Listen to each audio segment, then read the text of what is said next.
Dengan gayanya yang sok ganteng, pemuda ini masih terus membujuk wanita pemilik restoran di sebuah desa terpencil untuk mau bergabung ke perusahaannya sehingga mereka bisa bekerja sama. Tak banyak bicara, Yunju langsung menyobek surat kontrak yang dibawa oleh Direktur Hanwo. Namun ternyata Hanwo sudah membawa banyak salinan. Yunju sebenarnya juga dalam kondisi yang sulit karena restorannya tidak memberikan keuntungan yang banyak. Pemilik bangunan juga terus menagih uang sewa kepadanya dan tidak mau lagi memberikan keringanan sebab Yunju sudah menunggak 3 bulan. Hubungannya dengan pemilik bangunan yang awalnya bagaikan ibu dan anak kini berubah drastis setelah Yunju sering menunggak dan beberapa kali mencoba bersembunyi. Karena menganggap penawaran dari Hanwo adalah peluang untuk mengembangkan restorannya, Yunju akhirnya mulai mempertimbangkannya. Namun Yunju ingin menambahkan beberapa poin penting pada kontrak mereka, di mana apapun yang berkaitan dengan urusan dapur dan bahan makanan, Hanwo tidak boleh ikut campur. Dan Hanwo juga menuliskan permintaan tambahan darinya, yaitu urusan di meja makan dan melayani tamu, semua tanggung jawab Hanwo dan tidak boleh ada yang ikut campur juga. Setelah melakukan banyak perombakan dan perdebatan, akhirnya mereka menyetujui kontraknya dan detik ini mereka sudah resmi menjadi partner bisnis. Namun setelah pulang dari restoran Yunju, Hanwo mengatakan kepada manajernya bahwa kerjasama dengan Yunju hanya bertujuan untuk mencuri resep buatan Yunju dan mereka akan membuat restoran baru di ibu kota menggunakan resep itu.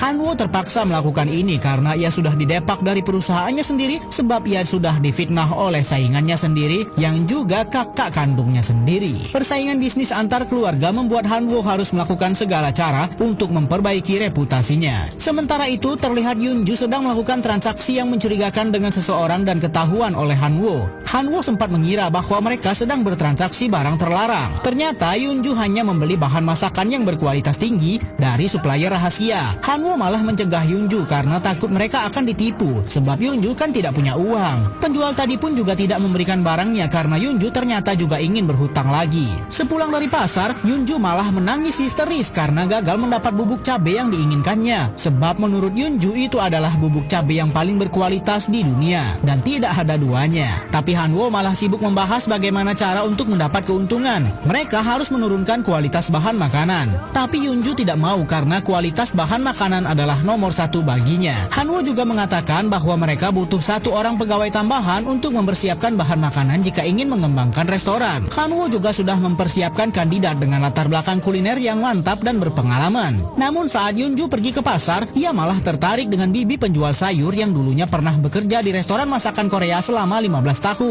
Saat Hanwo menjelaskan calon kandidat pegawai mereka, ternyata Yunju sudah membawa pulang bibi sayur tadi ke restoran mereka dan akan memperkerjakannya. Hanwo merasa sangat kesal karena Yunju lebih memilih penjual sayur daripada koki berpengalaman yang sudah dipersiapkannya. Pegawai baru mereka malah mengira Hanwo dan Yunju sedang bertengkar karena mereka pacaran. Setelah pusing menghadapi Yunju dan restoran barunya, Hanwo ingin menginap di hotel bintang 5 dengan kamar terbaik untuk beristirahat. Namun baru saja tiba di resepsionis, manajernya menelpon bahwa semua akses kartu kredit, mobil perusahaan, dan dana cadangan milik Hanwo telah ditarik oleh perusahaan karena memang ia sudah dipecat dari posisi direktur. Hanwo benar-benar merasa malu dan berpura-pura batal menginap di hotel ini karena sudah tidak bisa membayar. Akhirnya ia harus menginap di hotel murahan. Karena tak punya uang lagi, Hanwo sampai berniat menjual jam tangannya. Namun ternyata pemilik hotel lebih tertarik dengan jas milik Hanwo. Begitulah akhirnya Hanwo diizinkan tinggal di hotel dengan fasilitas yang sangat buruk baginya. Baru saja akan tidur,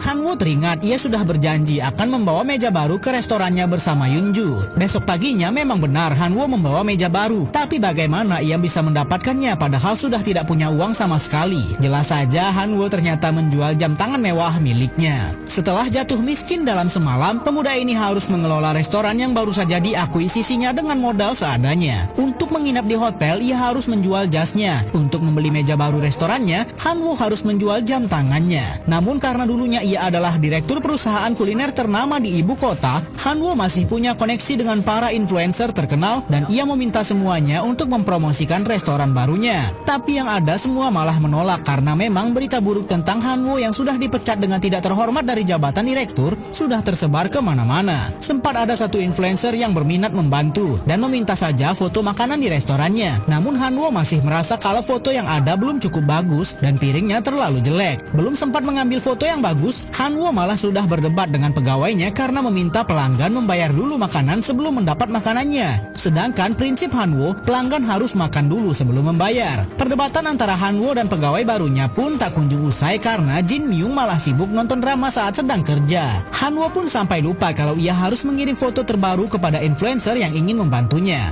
Hanwo meminta Yunju membuat makanan andalan mereka dengan tatanan piring yang lebih sempurna. Namun Yunju malah menolak. Ditambah lagi, Jin Myung membuat masalah dengan mengotori meja baru mereka karena menumpahkan kimchi di sana. Influencer tadi pun juga membatalkan niatnya karena terlalu lama menunggu. Melihat kekacauan ini membuat Hanwo sangat stres dan memarahi Yunju dan Jin Myung dengan kata-kata yang cukup kasar. Hanwo sampai berkata tak peduli lagi dengan restoran ini dan pergi begitu saja. Saat dia sedang merenung di tengah hujan, tiba-tiba ada dua orang memukul kepalanya. Ternyata dua pria ini salah orang karena Hanwo mengenakan jersey milik teman mereka. Seharusnya kita sudah sama-sama tahu dari mana Hanwo mendapat jersey itu. Karena merasa kasihan melihat Hanwo yang semerautan, kedua pria itu pun mengajak Hanwo minum bersama. Dan ternyata mereka sudah tahu kalau Hanwo orang yang bekerja sama dengan Yunju di restoran miliknya. Mereka berdua yakin kalau Hanwo bisa membawa restoran milik Yunju yang cukup lama sepi dan terbengkalai menjadi sukses. Salah satu pria pun juga memberikan bubuk cabai jualannya kepada Hanwo karena memang Yunju sering membeli darinya. Setelah mendapat semangat dari teman barunya, Hanwo pulang ke restoran dan terlihat Yunju sudah menyiapkan piring yang lebih cantik dan membelikan baju untuk Hanwo. Karena merasa malu, Hanwo pun juga dengan gengsinya memberikan bubuk cabai andalan dan kesukaan Yunju untuk bahan masakannya. Yunju belakangan ini tidak bisa mendapatkannya karena tidak punya uang. Teman baru Hanwo tadi pun juga datang ke restoran mereka mengajak teman dan keluarganya yang lain. Inilah untuk pertama kalinya restoran Yunju ramai pengunjung. Selama ini Yunju tidak pernah mencoba memasarkan restorannya dan Hanwo berhasil melakukannya. Orang-orang yang datang pun juga baru tahu kalau masakan Yunju sangat lezat. Mereka pun berpendapat bahwa tak seharusnya restoran Yunju selama ini sangat sepi. Untuk merayakan keberhasilan mereka, Hanwo, Yunju dan juga Jin Myung akan pergi minum bersama. Namun baru saja keluar dari kedai mereka, tiba-tiba ada mobil yang menghalangi mereka dan turun satu orang pemuda yang terlihat teler. Orang itu marah-marah kepada Hanwo dan Yunju karena sudah merebut pegawai andalan di restorannya. Jin Myung ternyata dulu bekerja di restoran milik keluarga pemuda ini selama 15 tahun